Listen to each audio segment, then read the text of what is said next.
Hello, good evening, everyone. Welcome. It's the 9th of February, 2023, and this is the 60-minute clinic from me, George, of Family First Solicitors. You'll notice, first of all, change of background. For those that are wondering, currently I am at my parents' house and appearing Tonight Show, appearing at Tonight Show from my brother's childhood bedroom. So this is what it looks like. And I've got the family dog here as well, who may or may not make an appearance. I also appear to be on my own currently. I haven't, to be honest, actually heard from Ursula today. So this could be a solo show, or maybe Ursula will join halfway through. We just don't know. And thank you very much, Maria. My mum actually made them, I believe. So without further ado, let us actually get onto Facebook. Okay, so what we're going to do. So for those of you who want to ask a question, the deal is that, yeah, here we go. If you want to ask a question, you need to like the page and then you can private message us. Very important that you send any questions in via private message, because if you put it in the comments, everyone can see it. You don't know who's watching this, and I will delete your comment basically, unless I accidentally block you, which I'll try not to do. Right, actually, I think it might be easier if I read messages off my phone. Let's do that. Okay, so where should we start? Let's start with... Okay, let's give someone a new... This is a new person who needs a code name. Last week, I think we started doing anything to do with McDonald's, didn't we? Right, you can be Chicken Nuggets. Chicken Nuggets is your code name. Answering now.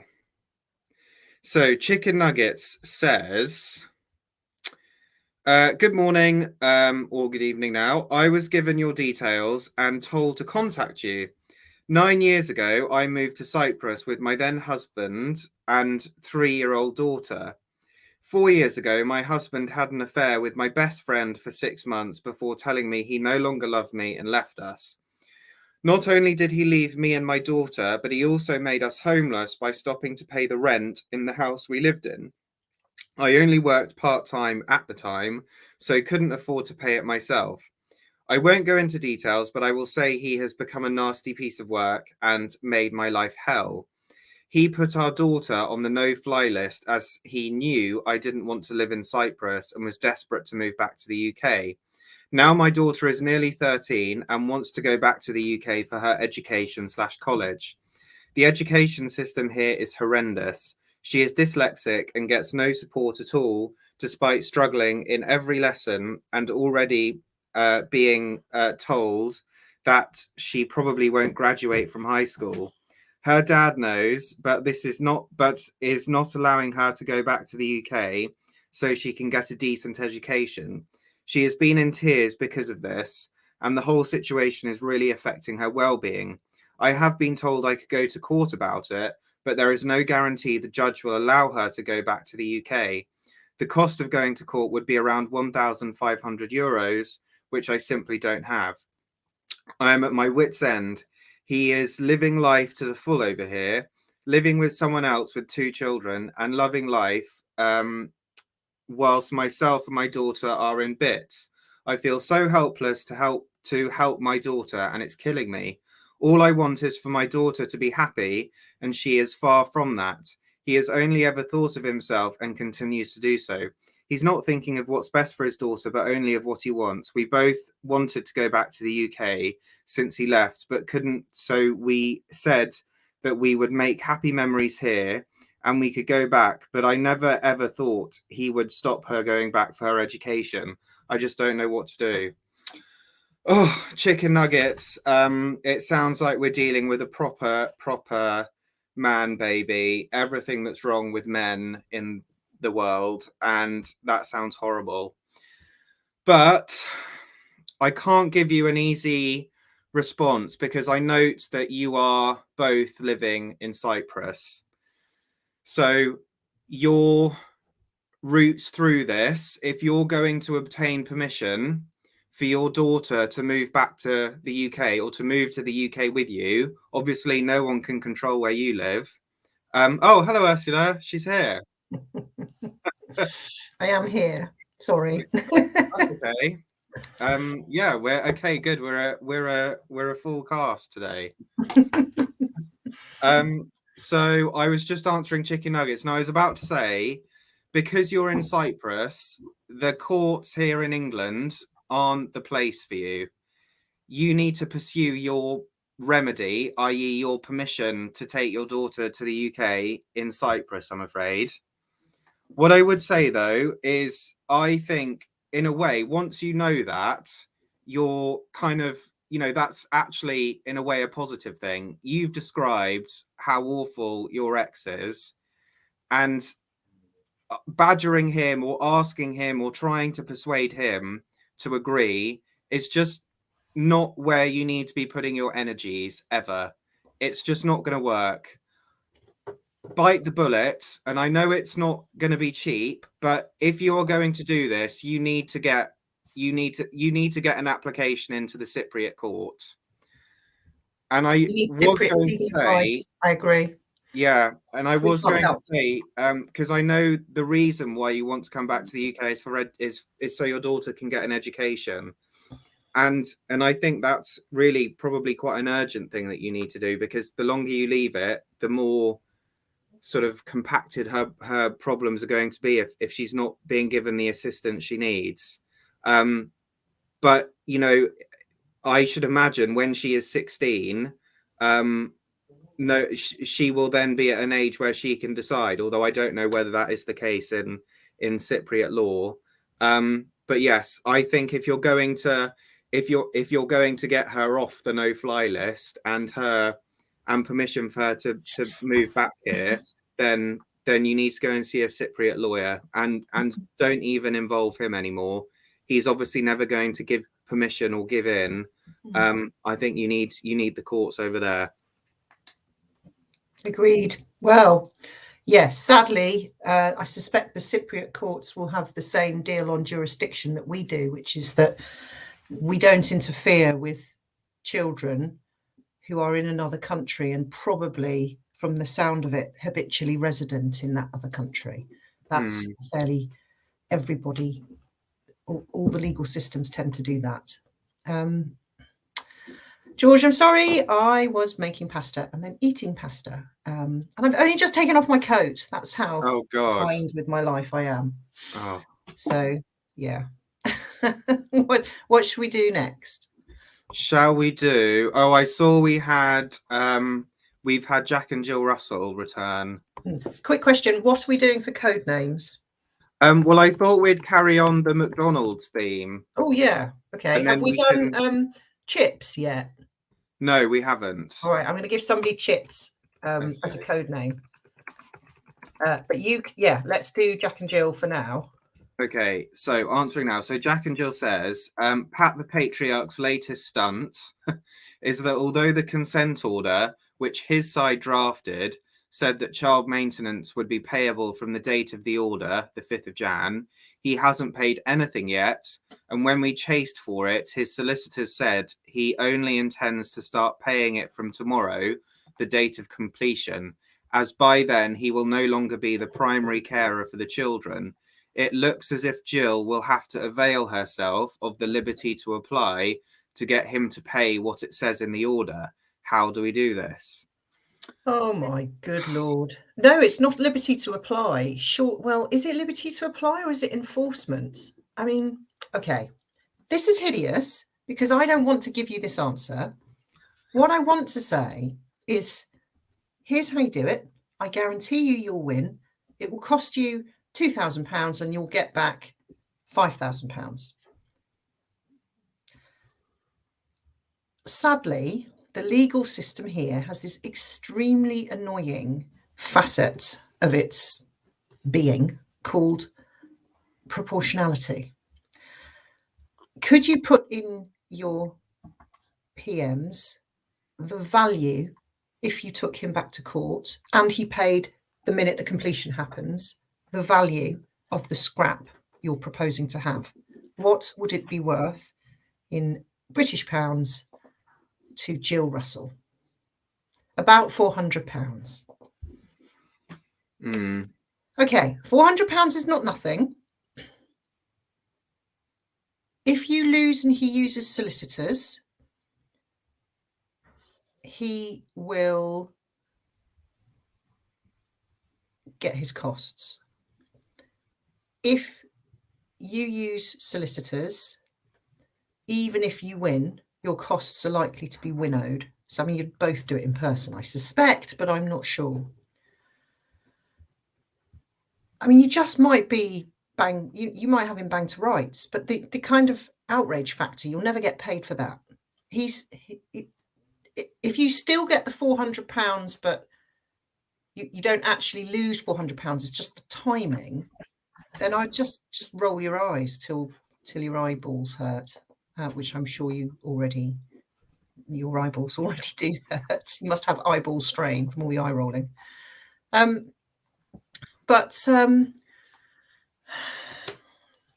Yeah, I think I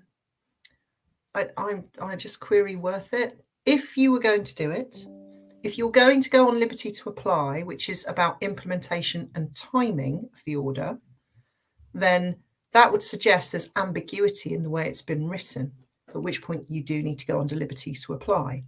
If, however, oh, George, you are distracting me with the cuteness of a dog. I'm sorry. This is Elsie, everyone. It's my parents' dog. Oh, show me Elsie. Sorry, Jack and Jill. Just come Here we see go. Elsie. Say hello, Elsie. Hello. Oh, hi. Hey, baby. Tell your dog I said hi. Anyway, She's sorry, where were we? Where were we? Yeah, proportionality. Proportionality. Yeah. If you're going on enforcement, then you're looking at enforcement. I suppose you've got option one, contempt, make an application for committal. No. You need a clear breach, and otherwise it's a D11 enforcement application. You say, well, I've got judgment and I want the money. No, you want the money out of his bank account. So you're going to do is it D50? All the enforcement stuff. If you look on the court website, you'll see stuff about enforcement. You already have judgment, just if that's something that you find yourself confused about. You have a judgment which says he owes you 400 quid. He's the perfect example, though, isn't he, of that really controlling man right at the tail end of the proceedings, in ever decreasing circles, doing whatever he can, just like clinging on to control. You will get there. Yeah. This is like his last opportunity, isn't it, to kick up a fuss and be a horrible, toxic man. And, when all of this is done, he can't do any of that. And he probably knows it. Right. But what I was going to say also was that I think Jill Russell is paying Pat the Patriarch a lump sum. So, so you could just subtract what he owes from the lump sum that he's going to get. Yeah. Also. 100%. Then the onus is on him to fight you. It's going to look like a dick, isn't he? Yeah. I mean, he'll kick up a fuss. And I actually think also, thinking about it, his solicitors are realming into very dangerous waters with regards to dishonesty. If it really does say on this order that child maintenance starts on the 5th of January, and it says for the date of the order, the date of the order is the operative part. They have said to you on headed notepaper or in an email, presumably, that that doesn't apply, is not good behaviour, in my opinion, as they are also officers of the court. But yeah, that's what I think. I think if you're going to do it, then maybe it's subtracting it from the lump sum. The only thing is Jill would have to get her conveyancing solicitors to do that. I'm just wondering whether, therefore, the problem with that is the conveyancing solicitors hold it to their joint order. So Oh, the yeah. conveyancing solicitors don't just belong to one side, they belong to two sides. So the parties either sort it out. What you Yeah. can do is you can stop him getting his money, but then of course that stops you getting his house, which is what he wants, because he wants control. I hate to say it. He's just squeezing you to the last drop. Mm. I just, it's the proportionality problem that gets me. So Agreed. yeah. Can I just do chips? Anyway, Yeah. keep us posted, by the way. I'd like to do chips. So chips, just you're new. We're doing McDonald's code names, and I can't believe it, but we've not used chips. So chips. If I don't think my solicitors are fighting my corner, is there an external body that would review their work and charges? I owe approximately £19,000 and have not even been to a first hearing, just a hearing for directions. Does that seem excessive to you? Yes. I mean, look, Chips, we don't know your case. Do you ring up once a day, every day, for a lovely 2-hour chat? Because if that's what happens, then I think we all know why. Oh yeah, they are French fries. We should have called you French fries. Sorry, I'm just common. I called you chips. Am I going to get sued by McDonald's? The old clock might have been ticking more than you know. I suppose the other thing I would say is, have you just got one case? Have you got like 3 in a row? Are you using a £600 an hour solicitor? Are you okay? You've been to a directions hearing. Of your 19 grand, what element was counsel if you used a barrister? But I am, my spider senses say that you are being charged a lot of money. The organisation you might, the first port of call is always to challenge the fees directly with the firm. Okay, start by asking them for their complaints policy and have a look at the Legal Ombudsman's website. The Legal Ombudsman doesn't deal with negligence. Okay, so if you're saying they've done a really crappy job to the point of negligence, that's a different kettle of fish. But service levels, which can include overcharging. Okay, you've challenged twice. I'd keep contact to an absolute minimum. One case, £3.20 per hour plus VAT. The barrister was 3k. And you've only had one hearing, one directions hearing. Yeah, I think that's loads. Privately, no, I shouldn't say that. Yeah, I think it's loads of money. And I think the Ombudsman is probably where you want to go. If you've challenged and not been put through their complaints service, they've not done that properly, then what you might do is I'd give them one last letter where you say, I'm really unhappy with the level of charges. I'd like a full breakdown of my bill of costs, and I want to see, unit by unit, what I've been, how I've arrived at this number. Is it £19,000 plus VAT? It's the other thing. I mean, I'm not saying that's great, but that would sort of knock £2,000 off it if it was inclusive of VAT. It does feel like a lot of money, though, doesn't it, George? Yeah, that does. And I can't imagine a file that I would do or that we would do at Family First that would get to fees that high with having had one hearing, even with a really great barrister. I mean, if God himself popped down from heaven to Yeah, represent my client, I don't know that I'd still get to £19,000 for a directions hearing. exactly. Yeah, I think that sounds very, very suspicious. I think it just sounds really fee farmy, doesn't it? Yeah, on my hourly rate, I could probably get you to a final hearing for 19 grand. I couldn't. I probably couldn't. But even I'm not 325 quid an hour plus that. Yeah. Anyway. The judge said the barrister was good at wasting money as he was not prepared. Oh, God.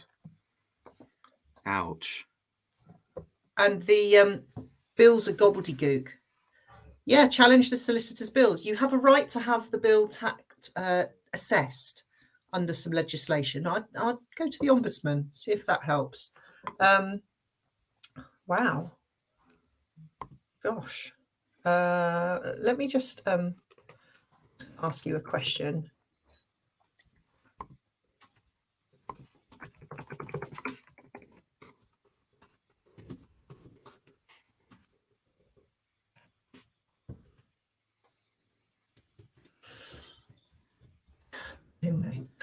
Yeah. Don't put it on the page. Yeah, you could get a transcript of the hearing if you file, or what's that form called? I'm going to have to go and look, aren't I? Oh, yeah. It's an EX. Is it an EX 107? Yes, it is. Thank you, George. Yeah. Or Maria will tell us. Yes, I think I see the problem. Oh, right. Yeah, that's interesting. Thanks, EX 107. Thanks, Maria. Yeah. So that's the form to get the transcript from the hearing. But I don't necessarily. No naming and shaming publicly, please. Not on our page. We'd have to take that off. I know it's tempting, but okay. How do you get an EX 107? All right, chips. I mean, this is just bloody heartbreaking. What kind of case is this? Is this, have you sued the Queen or something, or is it just a divorce? You know, are you just doing finances with, or children? I mean, you said it's just one case. To get an EX 107, the problem is either you need to switch lawyers, or you need to instruct your current lawyers to do it, and they're going to charge you more money, or you need to act for yourself. Right. Just divorce. Yeah, just money. That's bananas. It is a bananas. I think the cost is bananas. You look, I'm not. If you want to give us a go, maybe see George for a first appointment and see if he can help you, and go onto our pay-as-you-go scheme and not spend another 19 grand, not even getting to the next hearing. Yeah, I'm just a little bit wowzered. Agreed. So our first interviews cost 120 quid, but they take as long as it takes. I dare say George would be delighted to have a sit down while he's reading what's happening. Yeah, the explanation of their bills. That would be good. Yeah. Oh, right. You're applying for litigation funding. Well, litigation funding is only a good idea if there's enough assets to put it against. You can get litigation funding. We have a litigation funding partner, but it's to be used advisedly. And it still doesn't mean that your lawyer can just like whiz the clock round. I tell you what I reckon's going on. More than two people are working on your file, sometimes at the same time. Normally, that results in excellent service, but very high bills. And, you know, some people want that. I understand that. And your hearing is in Oxford. Well, that's okay. Why do you need a barrister for the early doors ones? You could use your solicitor. Why didn't they do it? Be a bit cheaper, I'd have thought. Well, you know, the law's the same in North Oxford as it is in South Oxford. Let's just put it like that. Wow. Look, get in touch. If you need us, get in touch. But I think that's a lot of money. The problem with the Ombudsman is they're running very behind. They're about 18 months behind. Yeah, I think that's tricky. But yeah, get out, I suppose, is what I'm saying. Yeah, take your business elsewhere. You're within your right to do that. Yeah. Should we? Sorry, just back to the EX 107. Oh, yeah. All of those things are right on the notes, but you are doing it. If you get them to do it, you're just going to pay through the nose. You can complain to the barristers' chambers separately. Oh, I'm sad. Yeah. Okay. Well, stay strong, mate. You'll be all right. All right. Yeah. Okay. What are we doing next? I'm sorry. I'm on the wine. That's very bad, but I am on the wine. Hope it doesn't show. But I need something to jack me up. I've had the hell of nearly 2 weeks. And yeah, you have been all over. Seen the state of my diary. Yeah, I know. Should I've we been abroad, do? I'll have you know. I've been to the Isle of Wight. Yeah. Should we do? Let's do Led Zeppelin. Oh yeah, go on then. So Led Zeppelin says, is there any way of getting hold of my ex-mother-in-law's will? As I know X is lying about the bank account she left him and children. She told me years ago she was saving for them all and even took kids' birthday money back to put into accounts. If I email his solicitor saying FDR will not be productive without a full and frank disclosure as he's not provided statements requested, can I ask his solicitors to apply straight to a final hearing instead? He has a solicitor. I'm self-representing. If not, how do I word to say this is my without prejudice offer? Do I say in absence of disclosure, unless he is going to cooperate, I suggest we negotiate between ourselves and this is my offer? If rejected, we will have to go ahead to proceed through courts, etc. Led Zeppelin, I'm assuming that your ex-mother-in-law is no longer with us. And hasn't died probably in the last year or so, because what if there's been what's called a grant of probate, then her will be a publicly available document, and you just need to search that on the government website. 4 years ago, when I was doing that kind of thing, when I was training, I think it cost about 10 quid to access someone's will. And I'll see if I can find the link. But that is how you find the will. But it will only be publicly available if there was a grant of probate, i.e., she died owning property and the property needed to be sold by her executors. Or I think if your estate is over £5,000, then you have to get a grant of probate, and property didn't pass by survivorship. Those are kind of the situations where there would have been one. So that's what you need to check. But if she is still with us, which I don't think she is from what you said in your message, then then it's obviously not publicly available. In this country, you can change your will at any point before you die, so long as you have capacity. And so that's why usually if you know that you're going to receive an inheritance, but the person you're receiving that inheritance is not yet dead, then it's not usually disclosable. So yeah. And Maria's put, oh, thanks, Maria. Maria's put the link to search. Yeah. Oh, and then you also said, so we've got missing disclosure before the FDR. Well, you can't skip an FDR in court proceedings. And if there is missing disclosure, then what you need to put together is what's called a schedule of deficiencies. If you're doing this on your own, I'd maybe direct you to, what are they called? Is it Advice Now? Yeah, that's the one. Advice Now. They have various guides. I'm sure they must have a schedule of deficiencies chapter, hopefully. But you need to put in a schedule, essentially, and list all of his missing disclosure and say, I would like this, 10 days before the hearing, please.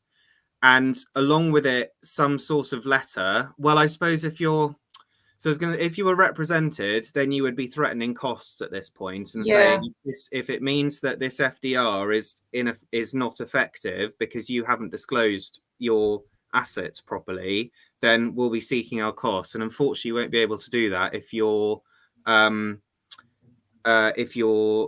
not represented. But I suppose what you would be seeking if you do go to the FDR and it's not, and the court has to make fresh directions for him to provide disclosure, is that you would be asking the court to attach a penal notice to the order. And you start making committal noises if he breaches.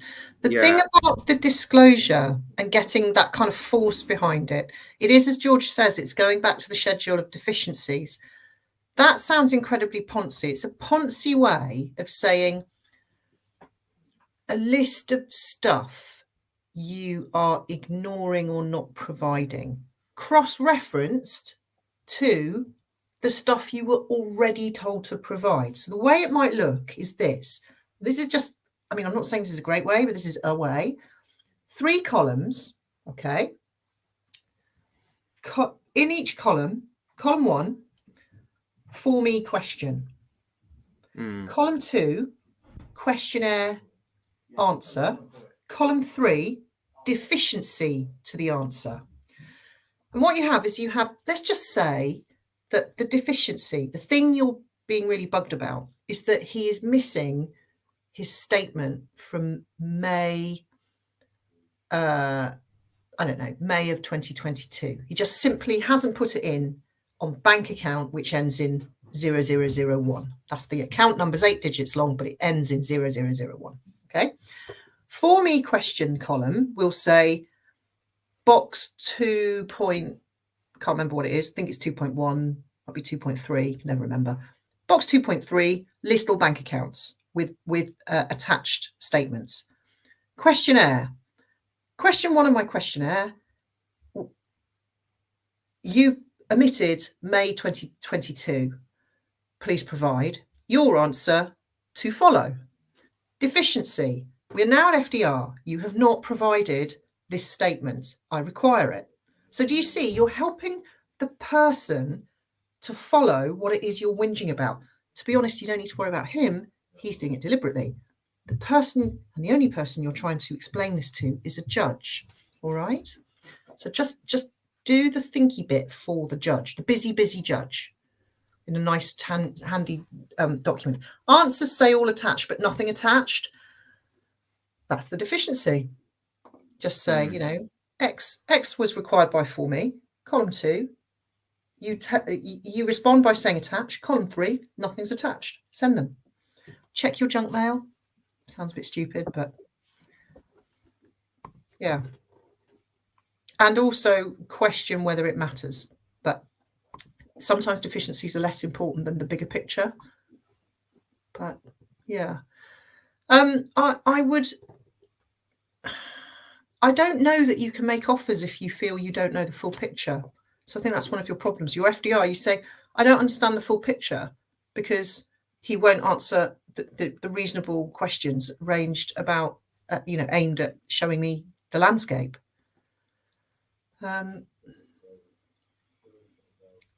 Yeah.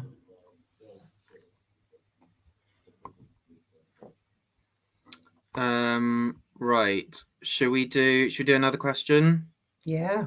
Oh yeah. This is Clownfish. Cool. Answering now. So Clownfish says, hello and thank you for doing this week in, week out. I have my 3rd attempted FDA early April. I'm the applicant, self-representing as you know, and ordered to do the bundle. It's all done, but now needs updating. New directions only state to send bundle to court 3 days before the hearing. I'm guessing I have to update it as in ES forms and statements, etc. Currently, my bank statements are from May 2021 to May 2022. How much do I update them, please? Till when for a April hearing? And can I lose some of the older ones now as the bundles are already 321 pages long? Someone said I can start another supplementary bundle. Is this correct? Lastly, do I have to contact my ex's direct access barrister to request his updated statement or X, please? Should I request all his non-disclosed statements that judge ordered to be sent to me by July last year that he didn't bother sending? I feel unwell, constantly sick, and I'm losing sleep about contacting either of them. Am I allowed to just fold and give in? Well, Clownfish, I really hope you don't just fold and give in. And I know that you've been sort of making noises about getting your own representation. So honestly, that will make your life a lot easier if you do go for that option. But in answer to your question, the court bundle doesn't need to include the disclosure, i.e. the bank statements and all the rest of it. And also, a judge will not be very pleased with you if the bundle is more than 350 pages. you have to have permission for a bundle to exceed 350 pages. And for a first appointment, it definitely doesn't need to exceed anywhere near 350 pages. The contents of the bundle for a first appointment is basically going to be the ES documents, the ES1 and the ES2, a statement of issues usually, although I suppose you put that in the ES1 these days, a chronology, both of your Form Es, and Form G. Yeah, and Form G about whether you're prepared to use it as an FDR. You don't need to have your bank statements attached to it. That's right. I think what you're confusing, Clownfish, is what the court gets and what you get. The court assumes that disclosure happens behind the scenes, and they order that disclosure happens, but they don't want to see it, because what they want you to do, or someone who's represented, ideally one of the represented party to do, is to produce a schedule that's been based on the disclosure all the parties know about. So, for example, you've seen, I realise you haven't, but let's pretend you've seen his bank statement, his current account for the end of January. You know he's got £1,000 in there in the schedule of assets, bank statement, blah, blah, £1,000. It's just a line of the bank statements, how much they're worth today. It's like a snapshot, the pension, the income, the house value, bang, bang, bang, bang, bang. On one or two sheets of paper it usually takes up, and it sucks up all the information from that disclosure. What the judge is never going to do is go, brilliant, 400 pages, come on down, I have all the time in the world to read it. They're not going to do that. That's a lawyer's job. It's not the judge's job. Or it's your job to read it.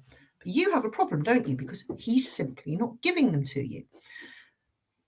It will help you if you focus on just a couple of things. This explodes people's minds. I know it does. Let's try and get some, let's try and produce some order, okay? Get your ES1 and 2 and start there. Because what you'll find is in your ES1, which I always get this mixed up, but the ES1 is the wordy one. You've just got some stuff to update.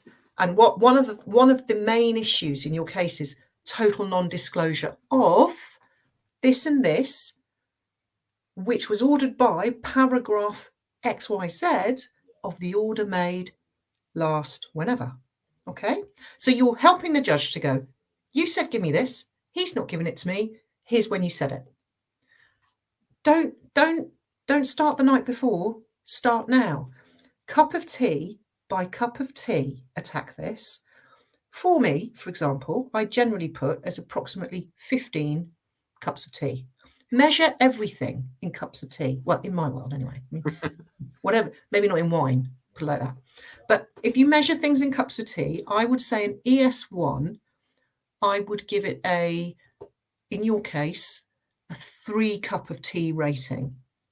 I'd say the ES2, which is the numbers, particularly if you're not very numerate, or one of the most difficult things is you can see what the rules say, but when somebody won't play by the rules, it's doing your bloody head in, because that's how control happens, isn't it? Confusing people. Here are rules, I won't obey them, you will. The dance feels all wrong. So an ES2 is probably a 5 cup of tea job, I would say. But once you've done them, you'll realise there's a whole bunch of work you can't do. You just can't do this work. And you're going to be saying to a judge, there are really clear breaches of the directions order, and I need the court to intervene to help that stop. I know, okay, so you've done your ES forms and you need the updates. Well, the updates for the simply produce your bank statements from the last time you produced them to now. It's just, I mean, usually it's like 3 or 4 bank statements per account. It's just that, there you go, that's the updated position. That's what, because everyone's entitled to see what you've been doing with your money while these proceedings are going on. So that's all it is. And you send it to him, you don't need to put it in the bundle. Okay, unless the only things you do put in the bundle for the court are things you are directly going to refer to in the hearing.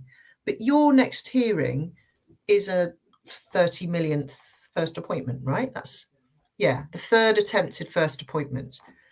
I think you're at a point where you're going to ask the judge for things like a penal notice, and telling the judge that you need everything ordered really clearly, so that if he breaches, you will just bring it back to court immediately for punishment.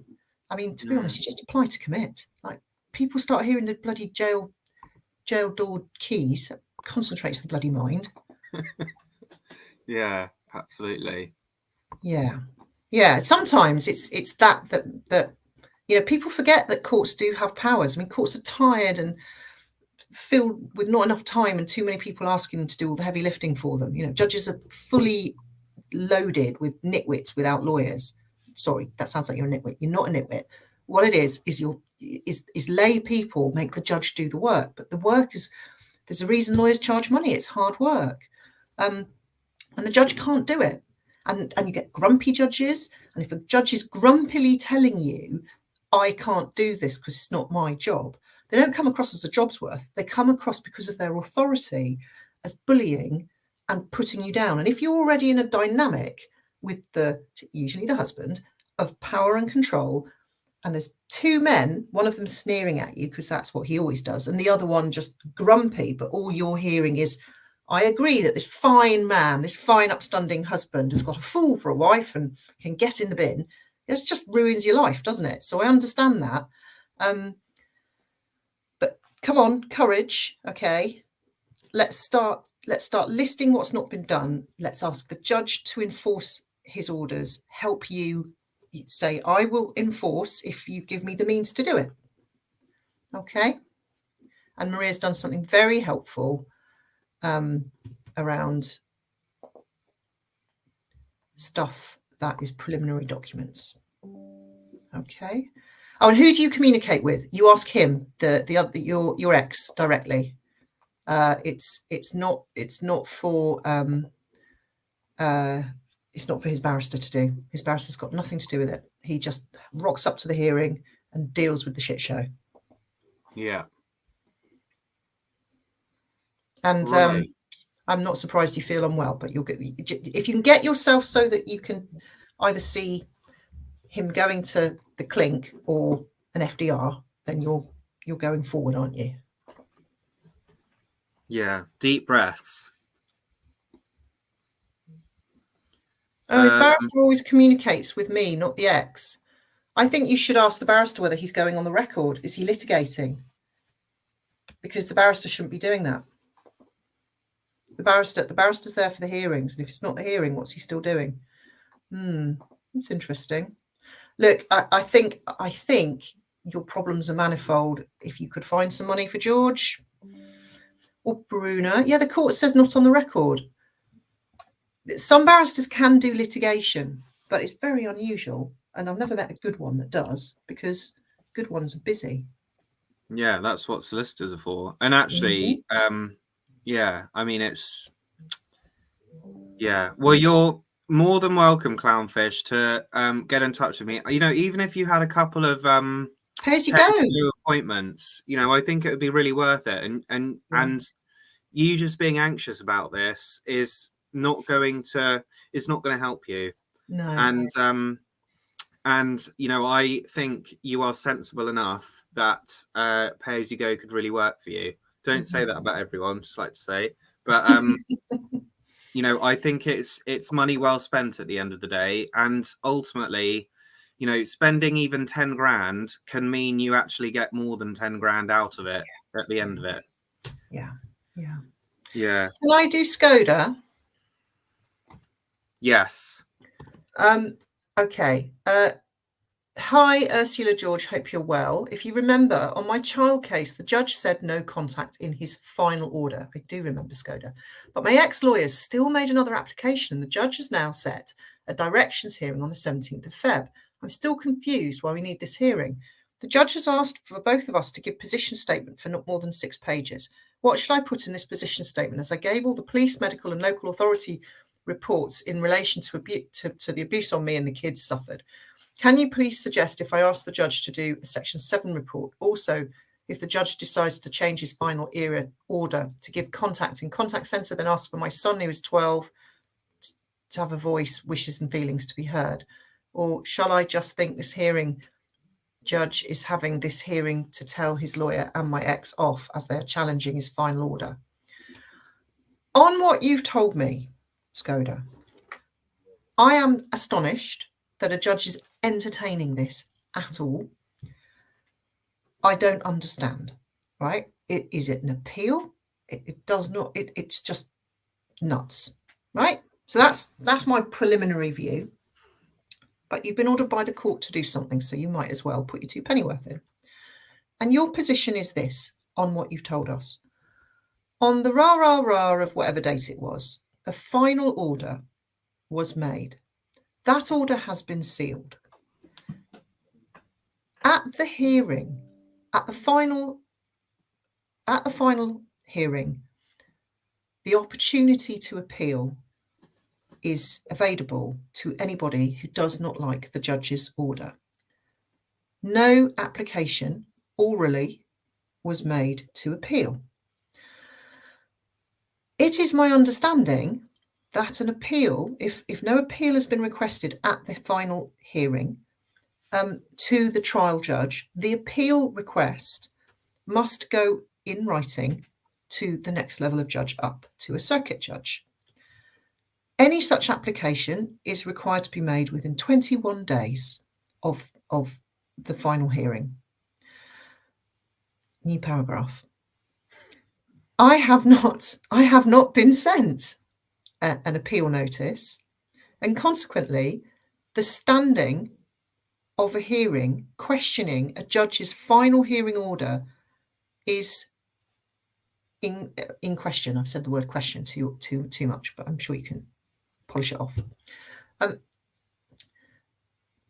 If this hearing is for a new paragraph, if this hearing is for a change to be made to the final order, then it is an abusive process to make such an application before a reasonable amount of the factual context has changed. I remind the court that the court found he was abusive to me. The court accepted the evidence of the CAFCAS officer who recommended, in trenchant terms, no contact. The court has had the benefit of the wishes and feelings of my child, who is age 12, in making and coming to its decision. None of these significant factors, nor have any minor factors, had time to change. This hearing is both an abusive process and waste of the court's resources and time, as well as in itself abusive by way of litigation conduct to me and to my wider family. I asked the court to make this stop. I asked the court to dismiss this application, and I asked the court to impose a section 9114 order preventing any application being made without it being filtered, without me having to know about it. And I also asked the court to make clear its view as to the appropriateness of this application. I think that's what I might say if I was writing a position statement. I would make it a bit better, and I wouldn't be having a glass of wine while I'm saying it. But I think that's what I'd say. So there. That's all I can say, because it's nuts. Or there's something I don't know.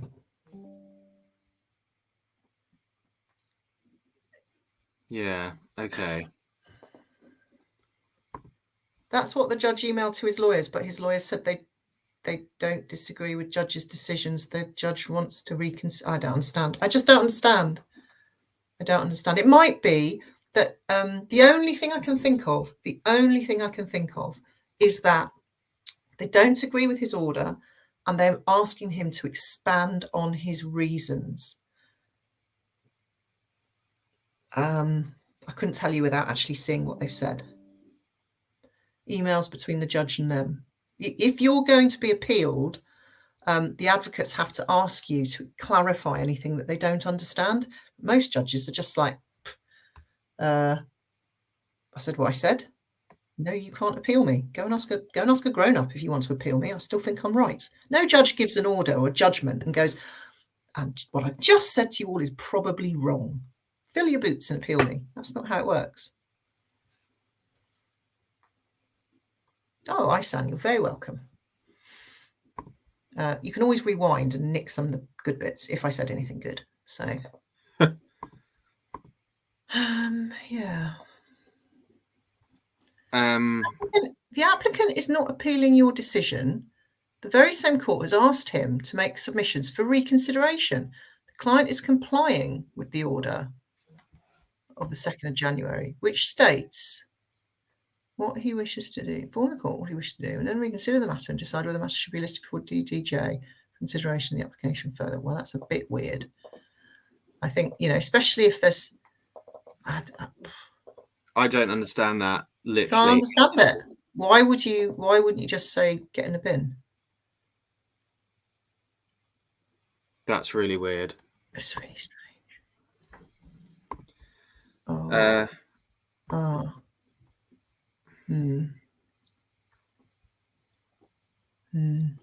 Should we do another question? Beijing answering now. So Beijing says, hello, George and Ursula. I have a couple of questions. I've submitted my Section 25 statement to the court, but not to the ex yet.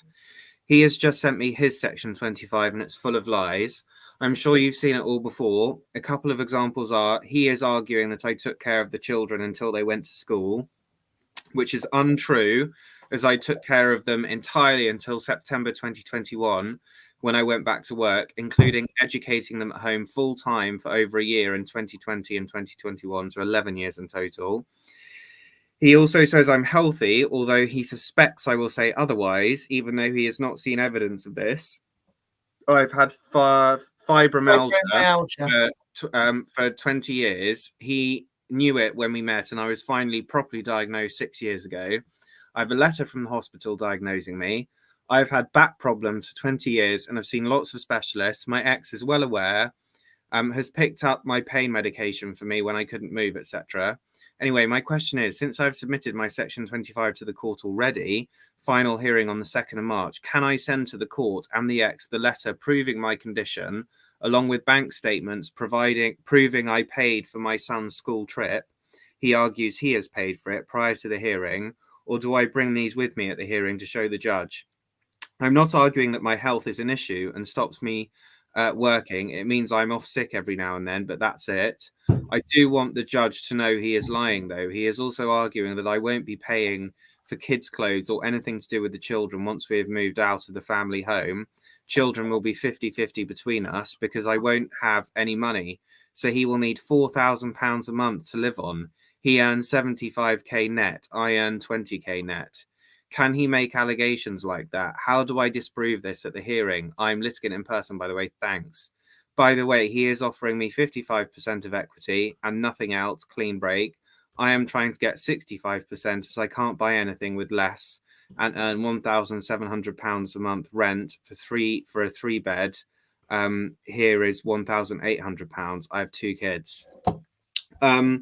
Beijing, I think for a final hearing, when a judge is making a decision with regards to finances, so much of that decision is going to be based on not needing to even look at your faces. I think a lot of what the information the judge will require is going to be from like the ES documents that we were talking about earlier. Certainly, I don't think it's very relevant to the judge's decision making about who was looking after the children the most prior to 2020 or sort of during COVID or anything like that. If you are having an equal shared care arrangement, then what that will say to the judge is that your housing needs are going to be broadly similar. Again, what you've said, and I think actually, I think probably his honesty is sort of something relevant to mention during the hearing. But I wouldn't, if there's sort of lies and untruths in it, then I think there are aspects of that to focus more on than others. But what you need to bring out in the hearing is what your needs are.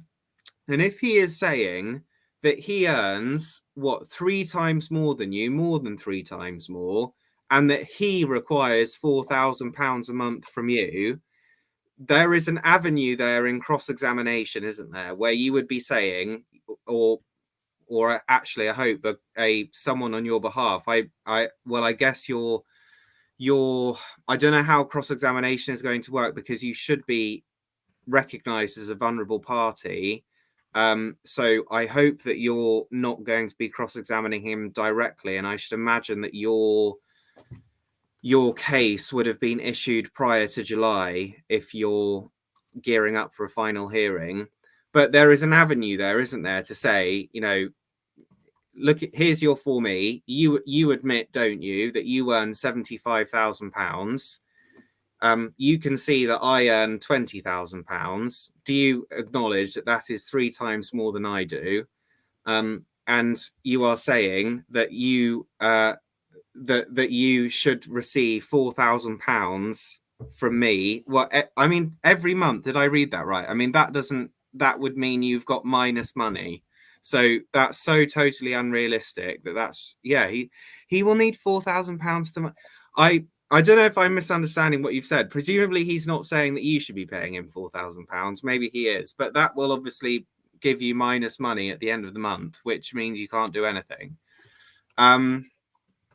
But I think, I mean, this is a needs case, isn't it? I think, you need to focus on what you need about, say, I need this amount to pay rent. This is how much I earn. And therefore this is how much money I require from the sale of the house. I think you need to focus on that more than kind of putting him to, than a judge saying, God, you're a liar kind of thing, is what I think.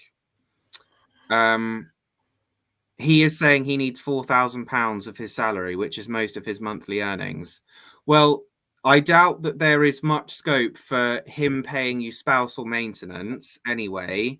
And remember, if that is going to reduce your entitlement to universal credit, so you probably don't want any of his income at all. You're wanting to get your settlement out of the family home and for there to be a clean break. I don't think you want to have any ongoing financial relationship with this guy ever again. You need a clean break. Yeah, you're not asking for anything else but 65% of the equity. Yeah, okay, no pensions or anything. Okay, well, I think you need to focus on that, and you need to prepare your submissions and say, I need 65% for these reasons. And I think you've got a good shout, especially if his income is so much more than yours. Then I probably would be thinking that's not a 50-50 situation, especially if you're going to be renting.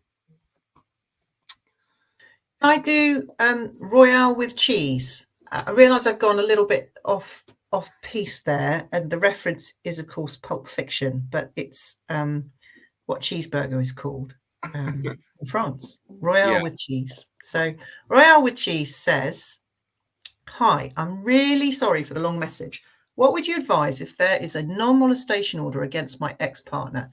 He is also under police investigation for DV, as well as breaching the non-mol 4 times within 2 weeks of the final order being done. We have 2 children together. He was awarded 50-50 shared care in the child arrangements court proceedings because even though there was possible emotional abuse towards the children, he's never physically hurt them. At the moment, he is under bail conditions which state he is not allowed to contact me directly or indirectly, only through a third party, his brother, as I have no family around, to discuss child contact.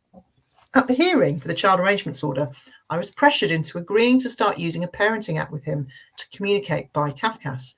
However, at the time, we were not aware he was still under bail conditions by the police with my solicitor, miscommunication. Since the child arrangements order, he was arrested again for breaching the non-mol. So I said I do not feel comfortable talking to him through the app right now as he's trying to further abuse and intimidate me. He is refusing to communicate through the third party, says I'm going against the court order by not talking to him on the app. However, does the non-mol order and his bail conditions take precedence over the CAO, child arrangements order? As this has been wrapped up now, my case is finished and I'm no longer entitled to legal aid. I don't know what to do. I don't feel comfortable talking to him. I tried communicating through his brother, for example, about handover times for half term, which were missed out of the child arrangements order, but I've been ignored and not received a reply. I find it extremely hard to be co-parenting with him, and he's doing everything he can to make my life miserable. He's trying to turn the children against me, which I've been asking professionals to help me with, but no one is listening as he's never hurt the children. They are happy with him. No one's seeing what's happening behind the closed doors. Thank you for your help. I am presuming you're saying that your court order is done and dusted, Royale. If there is a criminal court bail restriction on him communicating with you directly, and through nobody's fault, really, that just didn't get picked up. My view is you would stick to that. You would say, if you're going to make a thing of it, if you're going to tell me I'm breaching the child arrangements order because I won't use the app, well, yeah, the child arrangements order is all done. Well, I am maybe technically breaching it, but I have a reasonable reason, because there's a bail condition that says we shouldn't be talking. For my safety, I've got an order that says you can't talk to me. If the family court judge knew that, they wouldn't have done this, because I think that's what would happen. And you know, not because any, you know, frankly, he should have told the judge he can't talk to you. So I don't think you've got a big problem there. And I would say you're going back to non-communication. And the reason he's not communicating through the third party is because he enjoys bullying you. That's the reality, isn't it? So I think you're okay to just say, I'm not going to communicate with you directly. I'm not happy to do it. I've got an order that says you can't contact me directly. And that order's still in force. So it's all a mistake that you're allowed to do that. And Cafcass just didn't know. So knickers to you. I think that's what I would say. Yeah, agreed. Does that help, or is there anything more you need some explanations about?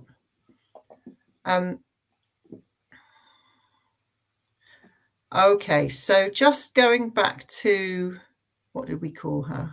Blondie. So Blondie's been ping-ponging the page a little bit. She says, hi guys, can your solicitor start working for another at the same time and not inform you? No word off her in 9 weeks. My final hearing's in May. She's not concentrating on my case. And I sort of said, well, what do you mean? And she says, my solicitor, I am a full Section 25, age 65. She made me put in for MPS, then changed her mind as she started working for another solicitor. She then said at Christmas, sign this, you can represent yourself. Then changed her mind. I pulled out of the MPS, but I am needy. She's not contacted me since the 22nd of December saying, just sign your house and sell. I've nowhere to live. The final hearing's on the 23rd of May, but she's not contacted me as she's working somewhere else. I'm waiting for contact from her to ask her to get rid of me. Plus, how can she use a previous solicitor's email? Sorry, I'm in distress. All sounds a bit messy, Blondie. I think you should. I don't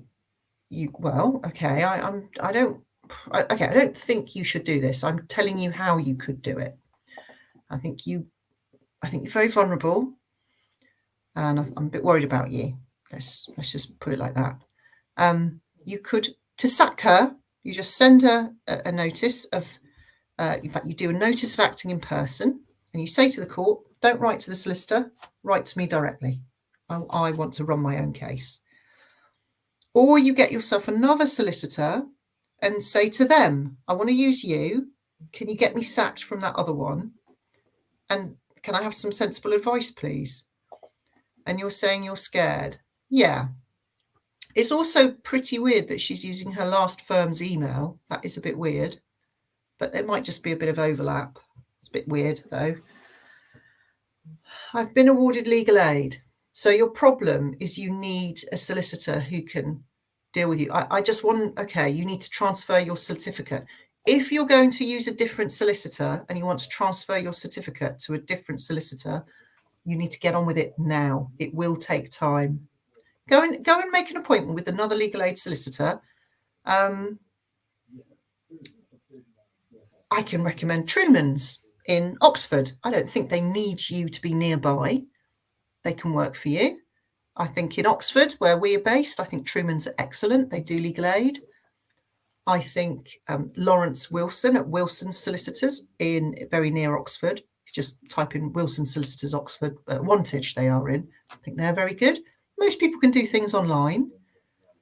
Maybe you just need somebody who's a bit more of a grown-up.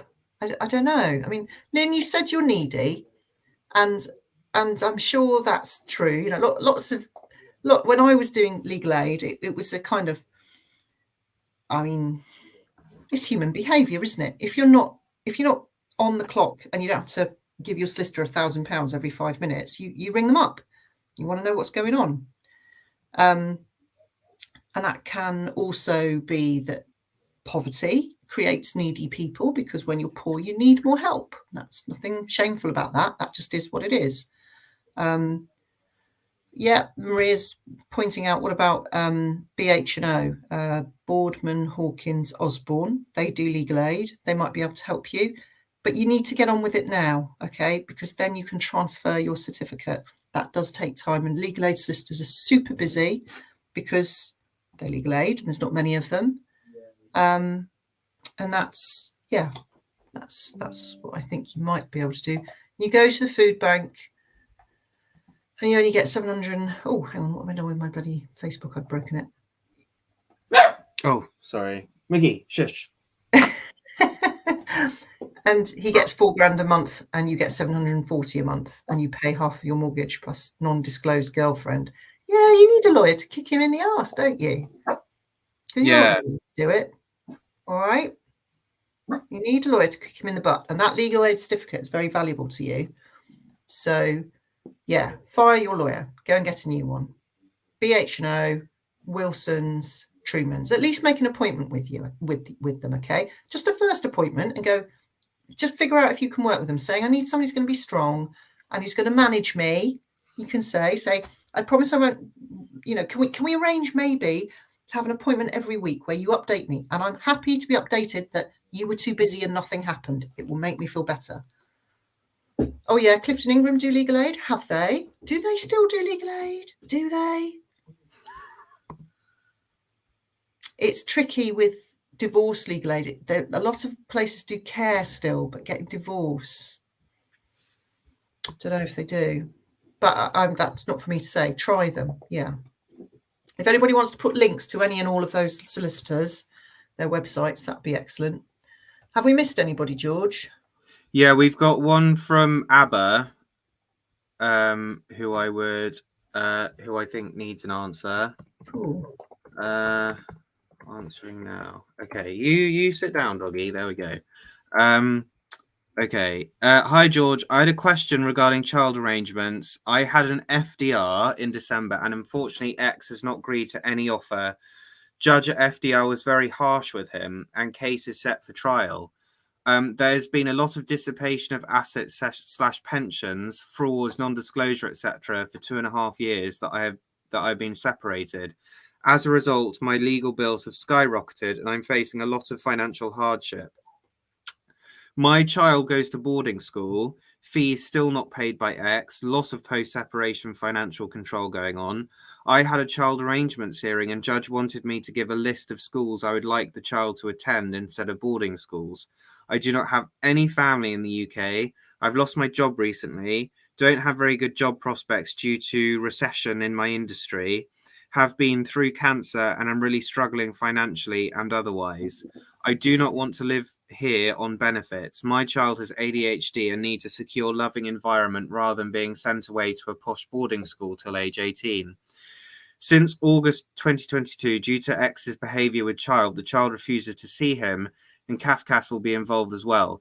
Can I request judge to let me take 11-year-old child to India for schooling, where he can go to an excellent British school, and I will have family support to bring him up? How can I put this point across to the judge so I'm able to go to India? For context, X is also unemployed since separation, almost 3 years, and his family is in India too. He is an ex-banker and has a huge inheritance to look forward to. There was a lot of coercive control and verbal abuse in the marriage, and I was forced to give in when child was 8 and sent to boarding school. Is there any case precedents that can be referred to? Can you recommend any barrister for such a case? And then you said to note we are all UK passport holders. Aber, it sounds, I mean, you're definitely in financial proceedings. And are you also in Children Act proceedings? It sounds like you are. You're fighting this battle on both fronts, which must be very, very difficult. Exhausting. Well, if you're wanting your child to receive his or her his education, I think is your son, his education in India, then your ex is going to have to agree to that, or you're going to need to get a court order in the child arrangements that you're in. And you will need to make an application, if you haven't already, for a specific issue order. From what you've said in your message, it does sound like that the court is considering education. And I suppose you're essentially going to need permission for your son to relocate abroad. Sort of, I really don't think that you want to be in two sets of proceedings willingly. And if you can't afford to send your son to private school, which most of us are in that position, a court is not going to hold you to it. I think, in a way, if you can sort out the child arrangement side of things with a state school that's here, so that you can focus on the financial side of things, then I think that's going to really simplify what you need to do in court. And also, I don't know whether you would also be intending to relocate to India, but that would then also, I think, add fuel to the fire of your ex's case and say, well, if she lives in India, then she doesn't need the assets that she would if she was staying in the UK. She can buy a house, I'm sure, for 100 grand and doesn't need anything else. So that worries me if you were going to go down that road. It also, I mean, you've also got lawyers representing you as well. It sounds like they need to give your ex a proper kick up the arse if there's been non-disclosure. And although I know you're now on track to be going to a final hearing, but I really think you need to narrow the issues as much as possible. And I think if you can narrow them by not going to India, by your son getting an education here in the UK, then that is probably a way to do it.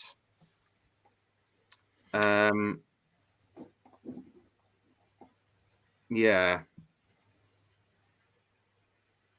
But essentially, I mean, if you're going to be persuading a court that it is in the best interest of your child for him to receive his education in India, then you need to get the evidence together in a big way.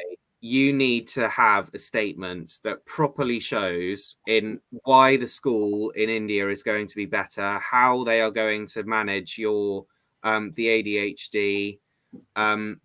I think you're going to have to provide some sort of explanation, because presumably he's having well, I suppose he's not seeing dad at the moment, is he? So there's going to need to be some kind of plan for how dad is going to have contact and all the rest of it.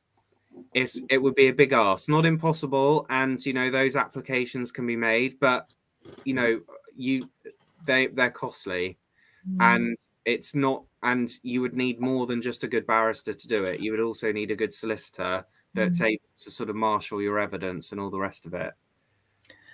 And to your question, should the child arrangements terminate before the finances? I would say that would be preferable. It seems like the right way round to me, because the status of enforceability is going to be an issue. If one of you's in India, Yeah, I think it does make sense to understand what's happening with the children and where they're going to live. If you have any choice in that matter, then yes. Yes. Oh, well, anyway, anybody needs us, they know where to find us. And I think that's about the size of it, isn't it? Yeah, I think it is. If not, then I'm sorry, and we'll answer you next week. No, I had a look. I think we got through everybody. Yeah. Yeah. Look, everybody, thank you very much for listening and engaging. It's super awesome that people engage. Hello to you if you've watched from 2 days in the future or whatever. And yeah, it's Thursday evening. It's 9:20. That means there's only one more day of this very brutal week from my perspective to go. And we will see everybody next week. So goodbye from me. Bye.